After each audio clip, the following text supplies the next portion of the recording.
The sisters have it. I'll get it. I'm just going to grab the microphone back for you. Jazakallah. Oh, man. I'm going to trip over this. How are you? How's everything?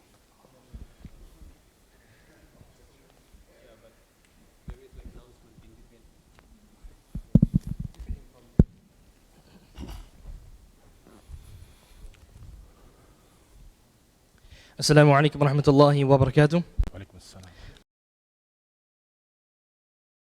Inshallah.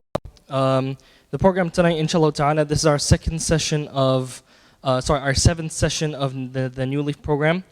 And for those of you that don't know, most of you, perhaps know, inshallah ta'ala, that this is a program for reverts. This is a program that is geared towards supporting you guys in your journey as a Muslim, to learn more about Islam. It's about, fundamental, information that you need to know as a Muslim in order to practice this religion. So as I mentioned, tonight is our seventh session, and we'll be speaking about the Salah tonight. So I'm going to call up Ustad Azam Riyaz in a bit, inshallah, and he's going to speak about the Salah, and just some basic things that you need to know about the Salah, right? Because, of course, there's a lot of information going around, and, I'm sure that he'll allow you guys to ask, questions. There's going to be a question and answer session after he finishes the presentation. And then there's going to be some announcements, and then inshallah ta'ala stick around. Perhaps I think maybe after Salat al-Maghrib, I don't know, before Maghrib or after, we're going to have dinner together, inshallah ta'ala. And then you can, interact with the mentors, you can interact with each other, and there's going to be some more room for discussion and Q&A then as well, inshallah. All right, so without further ado, let's call him up, and he'll start us with the presentation, inshallah. Jazakallah. All right, so let's begin, inshallah. So, Bismillah ar-Rahman ar-Rahim, alhamdulillah wahda wa salatu wa salamu ala rasulillah wa ala alihi wa sahbihi wa mawala. Once again, assalamu alaikum wa rahmatullahi wa barakatuh. Inshallah, this is going to be about the 5 daily prayers. The 5 daily prayers. And let's go to the next slide and we'll see today's topics will cover the merits of the prayer, the importance of the prayer, the conditions of the prayer, and then the actual methodology of how to pray. So we'll go through. I want to spend more time on the methodology, but I want to give a little bit of background, so a few minutes on each of these the important topics before. So what are the merits? Why is it important? What are some of the conditions? And you'll probably have a lot of questions. You probably hear a lot of different things, right? So I think the weather before as we were speaking, you said you almost walked into the masjid with shoes on. Generally speaking, in the last few hundred years, as carpets have become available, and as we are able to lay down concrete onto the floor, it's a different environment. When it was a muddy environment, it was sandy, it was the desert environment, you would walk into the masjid with the shoes on. Everybody would. It would just be the regular practice. Now that we have carpets, and it's easier for people to come in, they're easily maintained. So now we remove our shoes. We usually have shoe racks outside or the inside of the masjid, depending on which masjid you go to, and then you pray with your shoes off. But if you were in the park, you may have some issues, right? Some people want to pray with their shoes on, some people want to pray with their shoes off, and you have some ikhtilaf. And so we can go over some of those types of questions as well if you have any. Let's go to the first few merits. So the first merit that we have in there, this is from the ayah, إِنَّ الصَّلَاةَ تَنْهَى عَنِ الْفَحْشَاءِ وَالْمُنْكَرِ وَلَذِكْرُ اللَّهِ أَكْبَرُ وَاللَّهُ يَعْلَمُ مَا تَصْنَعُونَ. This is with the second or third verse. But in this, it basically says salah prevents you from what? Those things, the great sins. So if you're a person who prays, you're going to be mindful that in between prayers, that you're guarding yourself, that you're making sure that you take care of yourself, that you take care of your habits. If you have any type of poor habits, you're going to stay away from them. And from al-munkar, disbelief, polytheism, every kind of evil deed, you're going to kind of try to stay away from all of that. And this is how we come into Islam, right? Into Islam is where basically you're going to say that La ilaha illallah. What does that mean? That there's none worthy, there's no deity worthy of worship except for Allah subhanahu jalla wa ala, except for God himself, and that Muhammad sallallahu alayhi wasallam is the messenger of Allah subhanahu jalla wa ala. Look at number 2. It's the best deed after the shahada. And again, shahada is la ilaha illallah. It's the testification. It's basically somebody's iman, somebody's belief. And so the best deed, the Prophet ﷺ is asked, what is the best deed? The best deed is prayer at its prescribed time. That is the best deed. The number one best deed that a person can consistently and constantly do, it's to pray on time. Know that the best of your deeds are your prayers, and only a true believer maintains the state of wudu as much as possible. As much as possible. So state of wudu is something that we should try to consistently stay in. When you're getting, the Prophet ﷺ has told us a lot about different things about wudu and when to use it. Number one, Allah subhanahu wa ta'ala commanded us to have wudu when we pray. And then there's other minor reasons why you should have wudu. If you're getting angry, go and make wudu. Go and make wudu. Refresh your wudu as much as you possibly can. Number three, it washes away the sins. From prayer to prayer. Prayer to prayer, it's an expiation of sins. So the 5 daily prayers are like a great river running by your door in which you take a bath 5 times a day. And this is narrated in Muslim. And so the parentheses there, this is the source. So we have sources in Islam, right? It's either the Quran. So if you see numbers, no more than likely that just means that it's the chapter of the Quran with the verse next to it. And if it's a name usually, it just means that this is where the hadith, the action of the Prophet ﷺ that he had approved is there. Number 4, it protects from the fire of Jahannam. The one who prays before the sunrise, before the Fajr prayer, and the one who prays before the sunset, before the Asr prayer, or at the Asr prayer, will not enter the fire of hell. You want to make sure that you do not enter into the fire of hell, you guard these 2 salawat. You guard the salah at the Fajr time, meaning early in the morning when everybody, the whole world is still asleep. You're waking up early in the morning and you're praying. And then at nighttime, like meaning before the sunset comes in, a couple hours before that is the late afternoon prayers, as we call it, the Asr prayer. As long as you guard these 2 prayers, the fire of hell will not touch them. Number 5, it is a relaxation for the soul. The Prophet ﷺ, O Bilal, called the Iqamah in order for our hearts to relax. So for them, Salah was a time to relax. Time to relax, time to think about Allah subhanahu jalla wa ala. Just like people today, they don't get the connection. A lot of people always say, you need to be spiritually connected, right? They do yoga, they do all these other different things, yet they do not pray. They do not pray. 6, it is a form of gratitude. When the Prophet ﷺ used to stand on nights and used to pray all the time, his beloved wife Aisha radiyallahu ta'ala wardaha asked him, why are you killing yourself? Why are you doing so much? And his response was very simple. You see that response there. Shouldn't I be a thankful slave for everything that Allah has blessed him with? Allah subhanahu jalla wa ala blessed him with prophethood. He blessed him by forgiving all of his prior sins and all of his future sins. Everything is forgiven. Allah has given him so much. And so all he says is, shouldn't I be a thankful slave? Let's run into the importance of the prayer. The number one reason why it's an important thing is because on Yawm al-Qiyamah, on the day of judgment, when all of the dunya, all of the world is finished and we are all raised, body and soul back in, the first thing that will be questioned about is the salah, is the prayer. And so the first matter that the slave will be brought to account for on the day of judgment is the prayer. If it's sound, then the rest of his deeds will be sound. And if it's not so sound, then the rest of the deeds will not be so sound. Number 2, the second reason why the importance of the prayer. Leaving the prayer is disbelief. Leaving the prayer is disbelief. And there are a couple of opinions on there, so let's go through all of the support here. So the first one, the covenant that distinguishes between us and the people who disbelieve is the prayer. Whoever neglects it has disbelieved.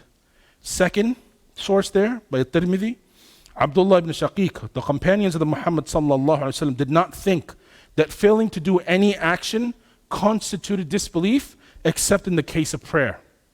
And so if we go to the next slide, slide number 10, the importance of the prayer and where the scholars differed concerning leaving the prayer. Some said that it's disbelief to leave one prayer on purpose.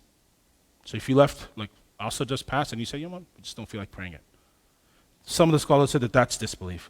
And some said it's only disbelief to leave the prayers altogether.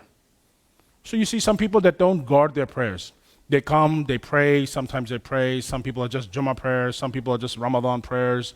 You know, people who just pray in different times whenever they feel like. These are people that the majority of the ulama will say that these people are still in the fold of Islam. They're still in the fold of Islam, they're not in disbelief. But the person who just never prays, Iman is in the heart. And they do everything else that everybody else does. That would be disbelief. Now, I wanted to just give you a piece of advice here. For us, we are not categorizing. We don't pass final judgment. I don't pass final judgment. It is a reminder. It is a reminder one-on-one for a person.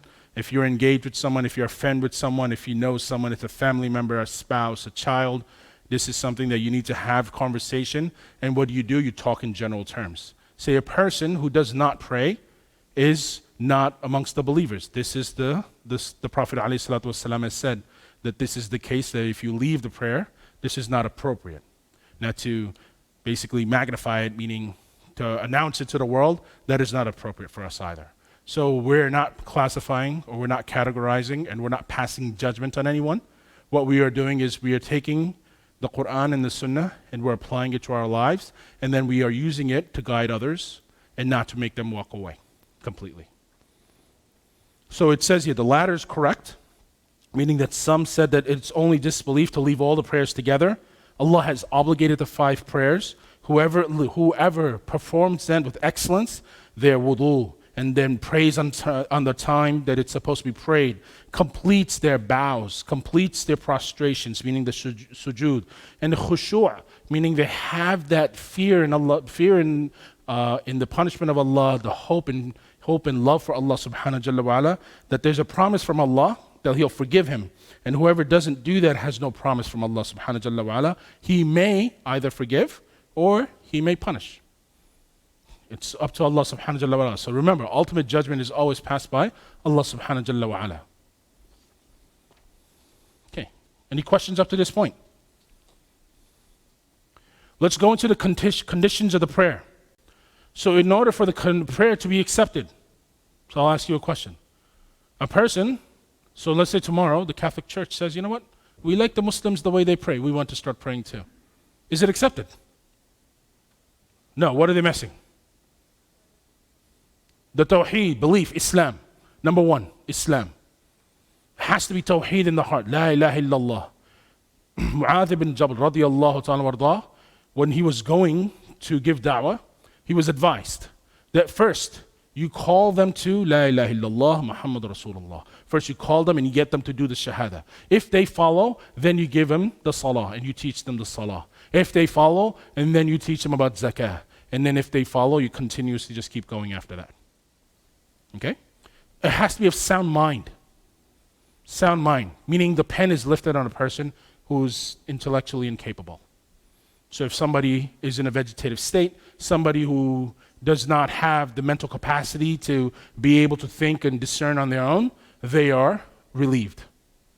They are relieved. Discernment, meaning a person who is able to make proper judgment. He or she understands how to judge and how to make proper decisions. So sound mind and discernment, I think, to go a little bit together. And then the time of the prayer has begun. So right now, you know what? I'm really hungry. Can I pray Maghrib right now? No, because we said if we're going to pray, we're going to give food to everybody after Maghrib. So I can't move Maghrib just so I can eat. Right? So we can't do that. So you have to wait for the times to begin. Now, the next slide, condition of the prayer for the times of the prayer. What are the timings of the prayer? And each of the prayers have their own times. It's Fajr. It's from the true dawn till sunset. Sunrise. That's a typo there. It says sunset, but it should be sunrise. Sunrise. So from true dawn, so everybody wants to correct those slides, please. From true dawn until sunrise. Fajr is not from the morning all the way till evening time. It's only for an hour and a half. About an hour and 20 minutes to an hour and a half. So it's true dawn. And the way you discern, if you were to look at the sky, and it's hard to see it here in lights.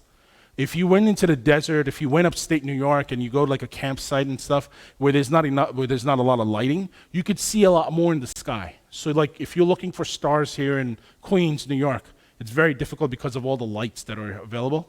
around here, and so the lights shine into the sky, and they kind of make a lot of things not so visible.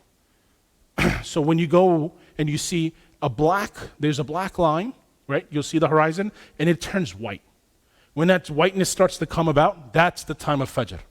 That's the time of Fajr. And then when the sun is completely risen, at that point in time, the Fajr time is over. But the best time to pray the Fajr prayer is at its earliest time. At its earliest time. Actually, that is the case for most of the prayers, that it is prayed as early as possible. The Dhuhr prayer. When the sun passes, so one of the things that you'll learn in Islam, and the way that the scholars of Islam at that point in time had made the distinguishment of how to remember what time it is. We have watches now, right? So everything is calculated. But how does it come in? If you were to follow the sun. So when you follow the sun, you see a shadow, like you see my shadow here right now.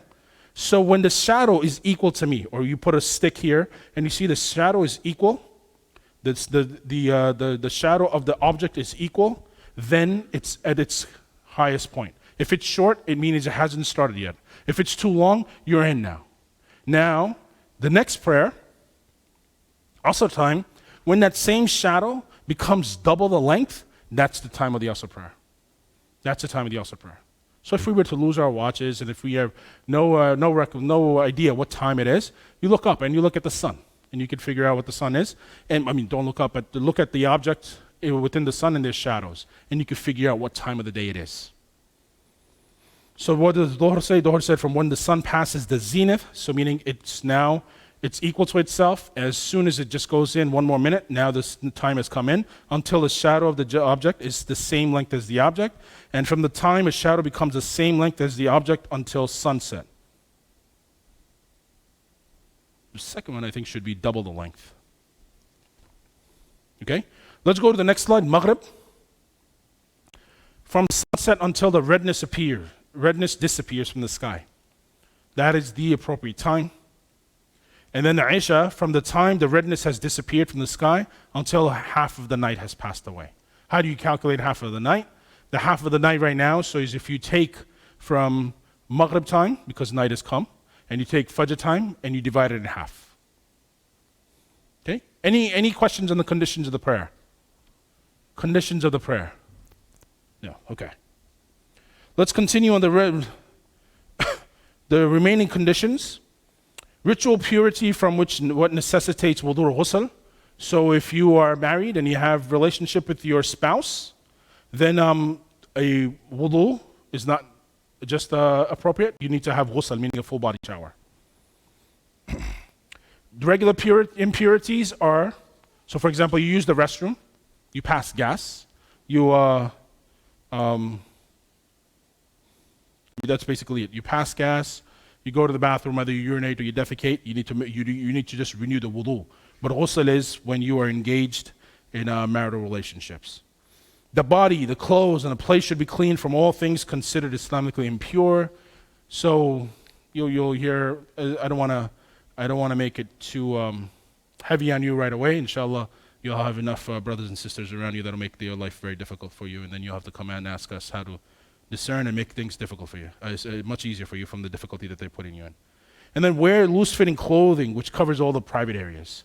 So when you're wearing pants that are too tight, and this goes to the brothers as well, when half of your backside is exposed, this is not proper clothing. Clothing should be appropriate. So what for the men? From the navel, that's your belly button, to your knees, right? So when I say to your knees, it should pass your knee.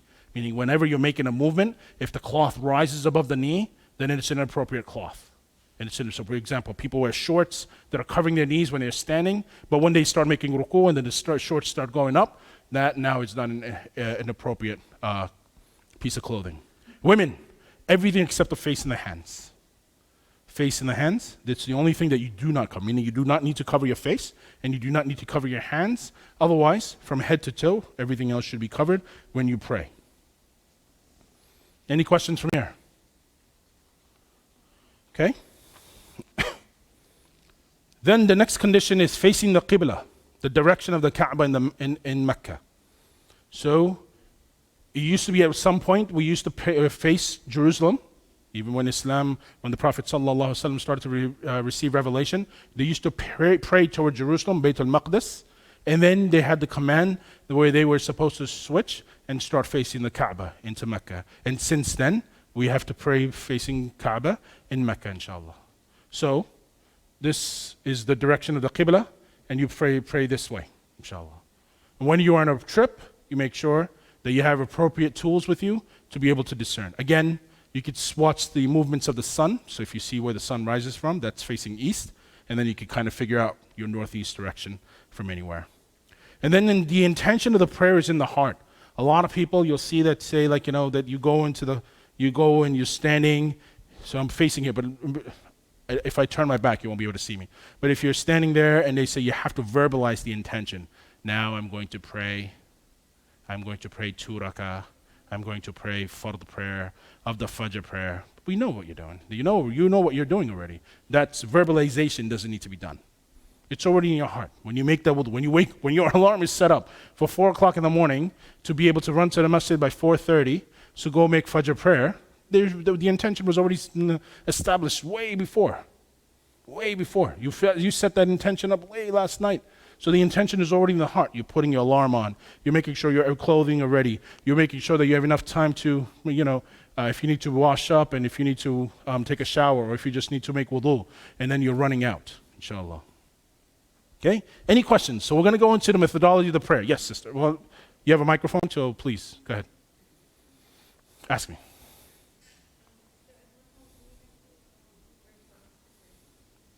If you are home, do you have to pray with your socks on? Yes. The feet should be covered. The feet should be covered. There is an opinion, what I know why you're asking, there is an opinion that the feet do not have to be covered.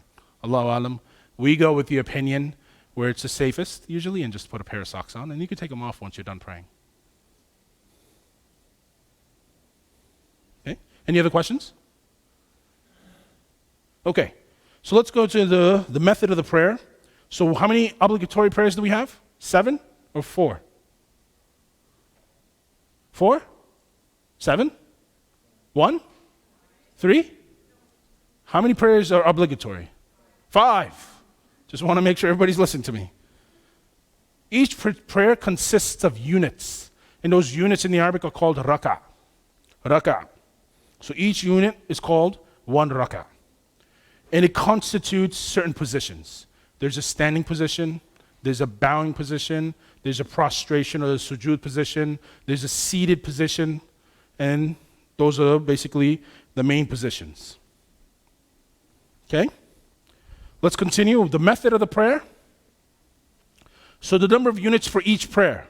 So now we're talking about the absolute obligatory prayer. 100% obligation to pray these.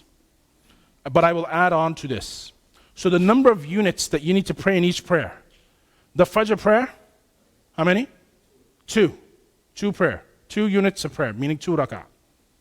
Before the Fajr mandatory prayer, the obligatory prayer, it is extremely highly recommended that you pray 2 supererogatory prayer, 2 sunans before it, because the Prophet ﷺ said, whoever catches the prayer of Fajr, he has everything he has more than anything, everything in the world within it. So try to make sure that you catch the Fajr prayer, but how do you make sure you do that? You add those 2 sunans before the Fajr prayer, the obligatory prayer comes in. Okay? Dhuhr prayer, how many? How many units? 4, mandatory 4. Asr prayer, how many units? Rak'ah? 4 again. Mandatory 4. Maghrib prayer, how many? 3. And Isha prayer, how many? 4. 4. So we have 3 prayers that are required to have 4 rak'ah in, 4 units. We have 1 prayer with 3, and we have 1 prayer with 2 units. Is it always required to pray these at all times? Meaning that these units of rak'ah should be prayed at all times? Yes or no? Yes? If you're not traveling. If you're traveling, then what do? You shorten it and you combine it. You shorten it and you combine it. So travel. The weather can be an issue as well. So there are certain exceptions to the rule. So without those exceptions, mandatory requirements are 2 for Fajr, 4 for Dhuhr, 4 for Asr, 3 for Maghrib, and 4 for Isha. Okay, let's get into the actual methodology of the prayer. So now we're standing, we're facing the Qibla, and we say Takbir, Allahu Akbar. Allah is the greatest, and we raise the hands to the level of the shoulders or the earlobes. So you'll see some people pray, right? And so some people do this. Some people go like this. Some people go like this. Some people go like this and flick their earlobes, right? You see all this? What is the right way? What is the right way? What is the right way? So the right way is, first, while you're standing, you'll hear some people come up with methodologies that are not substantiated, unsubstantiated, just drawn up. People will say that you can only have four finger space within your feet. Unsubstantiated. There's no substantiation for that. The way you stand is based on your build. Your shoulder length, you just keep your feet next to the same length of your shoulders. Some people you see like they stand like this, no. And some people really close with each other, no. The feet should be at a space with your shoulders. Then you're facing the Qibla and you say Allahu Akbar. So it can be up to like this or up to the shoulders.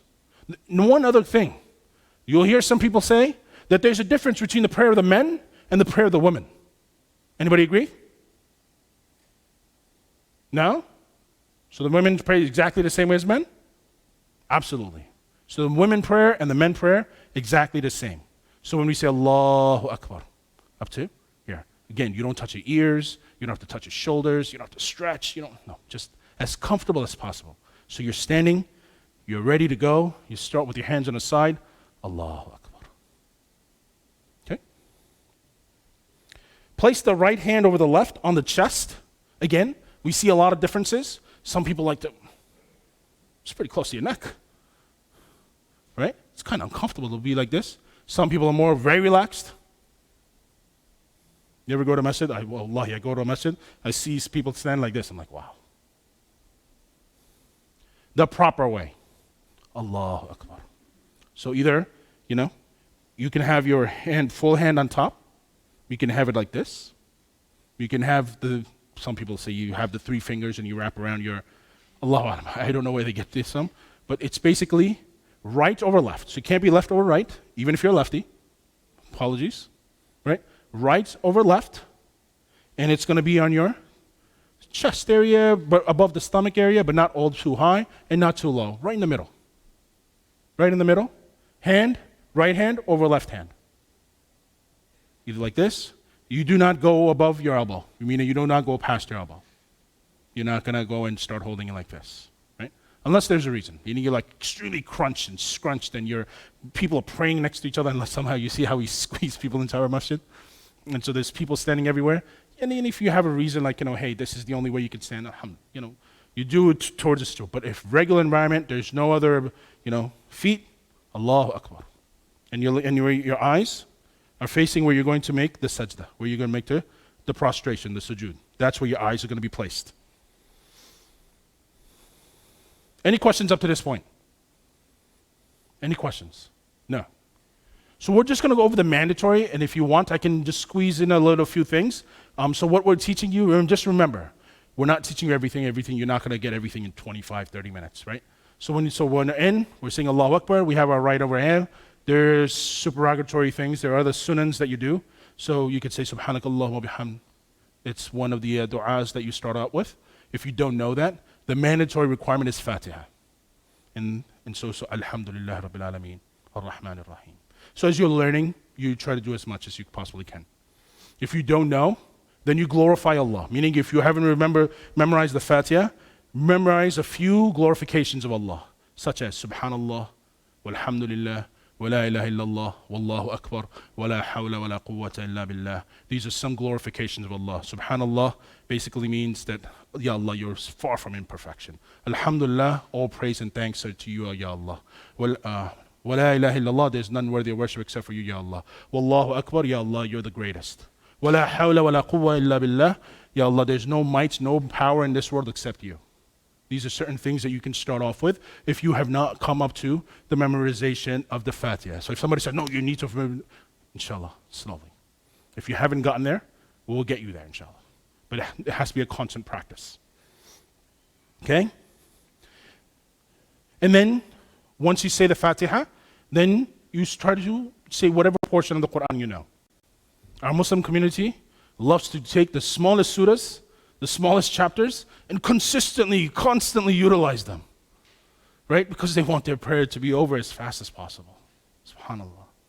You have the chance to speak to Allah, to you basically pray to Allah that He requires, and you have this peace, this tranquility within you, and you want to speed it up just so you can do some worldly objective. SubhanAllah. The times have changed.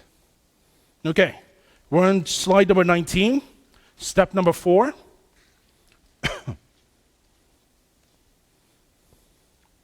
And so now we've basically said, excuse me, so we're praying, we have our feet aligned, we have said Allahu Akbar, we've said Surah Fatiha, now we've said a small surah, now we're ready to go into the next position. So you raise your hands, Allahu Akbar, and then you go into the ruku'. You open your hands, you hold tight, and you don't keep your elbows next to your body, you let your elbows slide out, and you want to keep your back and your neck and your head as straight, and you're still looking at the same place, the ruku', the sujood position, inshallah. So what you should be able to do is to rest a cup of water on your back, and it should not be able to move, because if you're too low, now it's going to fall. If you're just like this is not a full ruku', a full bowing. So a complete bowing, the back and the neck and the head should be straight. Now, of course, if you have backaches, if you have other issues, medical issues, inshallah, you sit on a chair and you do as much as you can. Any questions? So when you're in this position, what do you say? So we're in this ruku' position. We say, Subhana Rabbi al-Azim. Subhana. So again, Subhan, meaning Ya Allah, you are so far from imperfection, Ya Lord. Ya Allah, Rabbi al-Azim, you're the greatest. You're the greatest, and you glorify. The requirement is one time. As long as you get one Subhana Rabbi al-Azim in, alhamdulillah, you have completed the ruku' position. The recommendation, the Prophet ﷺ said, say at least 3 times or more. So Subhana Rabbi al-Azim is one of the du'as. You can also say Subhanakallah wa bihamdika ashhadu al... filling my mind right now. Subuhun Qudusun Rabbuna wa Rabbul Malaikati wa Ruh. There's different du'a. But the basic du'a that you will remember, most of the Muslimin say, is Subhana Rabbi al-Azim. 3 words. Subhana Rabbi al-Azim. Okay? Any questions up to the ruku'? Up to the ruku'? Please ask if there's any questions. Question? Okay. All right. Next. So put the hands on the knees, grab them with your elbows away from the sides, and your back straightened with the head leveled with your back, and then you say, Subhana Rabbil Azim. Okay. Now we want to get up. Now we want to get up. So we're in ruku'. We're in ruku', and we get up. Raise our hands. Sami Allahu liman hamida. Right? Sami Allahu liman hamida.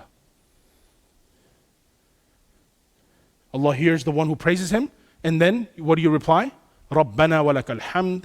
And then again, we're just shortening it. Some people say Rabbana lakal hamd, Rabbana wa lakal hamd, or other dua, hamdan kathiran tayyiban mubarakan fih. So there's a lot of other dua. The more you put into it, the more you get out of your prayer. The more you put into it, the more you get out. If your prayer becomes static, meaning you do the same exact thing all the time, you're going to lose your mind. You're not going to remember where you are. Change up your praying techniques. That's one of the ways khushu' comes into your hearts. Is sometimes you say Subhana Rabbil Azim. Sometimes you say Subhana Quddus Rabbuna wa Rabbul Malaikati wa Ruh. You change the dua. You change the surahs. Fatiha is always going to be consistent. But you change the surah. You change the dua in the ruku' and the sujood. So that helps with khushu'. That builds khushu'. Okay? Any questions? Because now we're going to go into the actual sujood. So everybody okay up to getting up? So now when you go, so there's a difference of opinion. And even in this masjid, I've heard the difference of opinions. Some people say you first go down with your knees. You first go down with your knees. Because it's logical. Your knees are first going to hit the floor, then your hands are going to hit the floor, then you're going to hit the nose, and then finally your forehead. But do we follow logic or do we follow the sunnah? It's not a trick question. We follow the sunnah of Muhammad sallallahu alaihi wasallam. And so we follow the way he did it. So now you've just gotten up. رَبَّنَا سَمِعَ اللَّهُ لِمَنْ حَمِدَهُ رَبَّنَا وَلَكَ الْحَمْدُ. Hands onto the side. You'll see some people also wrap their hands after they come about from the ruku'. And inshallah there's another position for that. And the reasoning for that position is in the Arabic, which says you come into your original position. And so some people think that the original position was this, meaning from the beginning. But the original position before we went to the ruku' is we let our hands go. So Allah Alam, whatever opinion you want to follow, they both have validity behind them. So if you see somebody folding their hands after they get up from the ruku', inshallah it's acceptable. Now we're ready for ruku', sujood. Sorry, we come up from ruku', so we go to sujood. The proper way of going to the sujood, in accordance to the sunnah of Muhammad sallallahu alaihi wasallam, is to lead with your hands. So you go first with your hands, then your knees, and your head, and your nose, and your feet right here. They come together in the back. And your toes, so I'll also turn around the other way so you can see the back. And the toes are going to be pointed into the direction of the Qibla. So once again, so you lead with your hands. You put your knees down, head, nose, so everything is resting. So you have your hands resting, head, the forehead resting, the nose is touching the ground, the knees are touching the ground, the feet are touching the ground, and the feet are together. So I'll show you on the back side. So if you were to look at my feet position, so again, when you go and make the sujood, lead with your hands, knees, head, nose, the toes. The toes are facing the Qibla. They're not like this. They're like this, and the feet are touching together. They're together, combined. And you put it like this. And there's a lot of hikmah, there's a lot of wisdom in this. So when you are praying in rows, and everybody's praying together, if people left their feet open, the person behind you is putting their head in an unfamiliar and an uncomfortable position. Right? It's not an appropriate thing to do. So even say it, I feel a little bit ashamed to do it. Right? So you put your feet together. It's very important. And the toes, like I said, they don't come back and you don't rest on the toes. The toes are facing the Qibla. Okay? Any questions? No? So when you're in sujood, you say, Subhana Rabbiyal A'la. And the greatness of this, I love this concept. You look at the sujood. The sujood, when you're in the prostration position, when you are prostrating, when you're bowing and you're basically putting you are at the lowest position, and Allah subhanahu wa ta'ala is at the highest position, and you say, Subhana Rabbiyal A'la, Ya Allah, you are far from imperfection, Ya Rabb, you are the highest. And at that position, extremely, you are the lowest and He is the highest. And you're praying to Him. Allahu Akbar. So then we come up. So we're in our sujood, right? And so we come up. And hands here. Hands up here. Not like this, but like this. Okay? So hands right above the knee and on the lap area. In between your leg and your knee. Both hands, and then you go back again. Okay? So show the iftirash position in the back. How do you sit? So look at the feet. You sit on your left foot. So when you get up, so Allahu Akbar. You sit on this foot, on your left foot, you sit on it. And this right foot again, the toes are facing the Qibla and straight up. Toes are facing the Qibla, foot is straight, right? Toes facing the Qibla, and your hands are sitting above your knees on your lap area. Okay? Any question on this? Yes. Just take a microphone, please.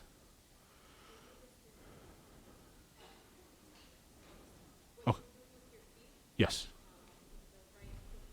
Yes. So this is where we're going to go in a second for it. So remember, it's not just the tashahhud. You're getting up from the first sujood, you're sitting for a second, right? So we're in that first sujood position. So we were sitting, so we're sitting here. There's two different du'as that you can read. The short du'a, very simple. Rabbi ghfirli, Rabbi ghfirli. Say it twice, right? The longer du'a, Allahumma ghfirli, warhamni, wajburni, wahdini, wa'afini, warzuqni, warfa'ni. Asking for Allah subhanahu wa ta'ala to guide you, to strengthen you, and all the different things you're asking for. And then you're going back. So you are sitting in that position after the first sujood. So it's not just at the tashahhud. Okay? And then the second opinion was going to be like you go to your second sujood, right? And you come back up. Again, the opinions of Ahl Sunnah wal Jama'ah based on what the Prophet ﷺ and the way he used to pray. Inshallah, you can go this way. The Prophet ﷺ used to do was he would get up, sit for a second, and then get up. The other opinion is basically that you're in the sujood, and that was like a straight up. Allahu Alam, it's not you treat the sujood as one entire position. You sit up first, and then you stand up if you're ready for the second rak'ah. So Allahu Alam, this is the way we've learned it, and we've always taught it based on people, the Sahaba Ikram, Ridwan Ajmain, the Prophet ﷺ, the way he taught, and then the way the Sahaba Ikram, Ridwan Ajmain learned from them as well. Okay. Any questions? So we've done one complete rak'ah. So now we do a one complete rak'ah. The second rak'ah, nothing changes. So now we've gotten up, we've done two sujood, we sat for a second, we stood up, we basically fold our hand, right over left, Fatiha, small surah, Allahu Akbar, raise our hands, go down, Subhan Rabbil Azim, Sami Allahu liman hamida, Rabbana wa lakal hamd, and then you go into your sujood, Allahu Akbar, Subhana Rabbil A'la, Subhana Rabbil A'la, Subhana Rabbil A'la, Allahu Akbar, Rabbi ghfirli, Rabbi ghfirli, Allahu Akbar, Subhana Rabbil A'la, Subhana Rabbil A'la, Subhana Rabbil A'la, Allahu Akbar. Now you're ready for tashahhud. Tashahhud. This hand stays the way it is. The right hand, different positions again. The way the Prophet ﷺ would do, he would stick his index finger up. So you have an 8-leg figure here together, and then stick his index finger. And now at this point in time, you're watching the finger. Some say you keep it straight and don't move it. Just keep it straight. So, and you're saying at-tahiyatu lillahi was-salawatu wat-tayyibatu. Others say that you start moving it, right? There's the school of Hanafiya. They basically keep it down and they put it up for just the shahada, shahadu an la ilaha illallah wa shahadu anna Muhammadan Rasulullah, just in case if you ever see them. Again, the best opinion is that you either keep it straight or you move it. You move it up and down, or you keep it straight, not moving at all. Allahu A'lam. And you stay the whole thing, all the way. At-tahiyatu lillahi was-salawat, ashhadu an la ilaha illallah wa ashhadu anna Muhammadan abduhu wa rasuluh. Then you say the salah on the Prophet alayhi salatu wassalam, Allahumma salli ala Muhammad wa ala ali Muhammad, kama sallayta ala Ibrahim wa ala ali Ibrahim, wa barik ala Muhammad wa ala ali Muhammad, kama barakta ala Ibrahim wa ala ali Ibrahim fil alameen innaka hamidun majid. And then you can add more, as many du'as as you want. The dua that the Prophet ﷺ has taught are different ones. Some people read the du'as from the Quran. So for example, Rabbi ja'alni, the dua of Ibrahim ﷺ, sending blessings on his parents. Rabbi ja'alni muqim as-salah, make me amongst those people who pray. Rabbi ja'alni muqim as-salah wa min dhurriyyati, and my children as well. Rabbana wa taqabbal dua, Ya Allah, accept our dua. Rabbana ghfirli wa liwalidayya, have mercy on me and my parents, waliwalidayya, walilmu'mineen, and all the Muslimin, yawma yaqum al-hisab, until the day of judgment. And that's one of the other dua. The dua from, I think it was, I'm going to see if we have this in here, it's Bukhari or Muslim. On page, so we've gone through page 25, 26. Oh, Allahumma inni a'udhu bika من عذاب جهنم من عذاب القبر ومن فتنة المحيا والممات ومن شر فتنة المسيح الدجال. And again, these wordings change. These wordings, the one word, like one, so if you said, I believe I usually say, Allahumma inni a'udhu bika min عذاب القبر ومن عذاب جهنم ومن فتنة المحيا والممات ومن شر فتنة مسيح الدجال. If you see the one statement is being said before the other, this is not like Quran where it was revealed all the way throughout. The Prophet Muhammad ﷺ has said certain things in different manners and people have recorded in different manners. So if there was a little movement before or after, inshallah that should be fine. Okay? And then you could say as many dua as you want. As many dua as you want. And then finally, you're basically saying all the dua, and then you say, Assalamu alaikum wa rahmatullah, Assalamu alaikum wa rahmatullah. Right? So then there's a question. Now do we make dua? Well, this is what we try to teach the people who keep on saying that you need to make dua. The whole sitting, the whole tashahhud, all is dua. You're asking Allah to save you from Jahannam. You're asking Allah subhanahu wa ta'ala to bless your parents. You're asking for, so the whole time you're making dua. So there's no reason to say, and now you're saying dua again. You can if you want. That's okay, inshallah. But to have the dua in a jama'ah setting, it's not required at that point in time because you don't, if the people who are requesting it do not realize what they've really done during the salah time. They do not realize. All right. Any questions? This is basically the end of the methodology of the prayer. This is Q&A, so if you have any questions, if you want to ask any questions, if you have any questions, anything that you're dying to ask. Nobody? Everybody got it? Alhamdulillah, I'm a great teacher, aren't I? Sister.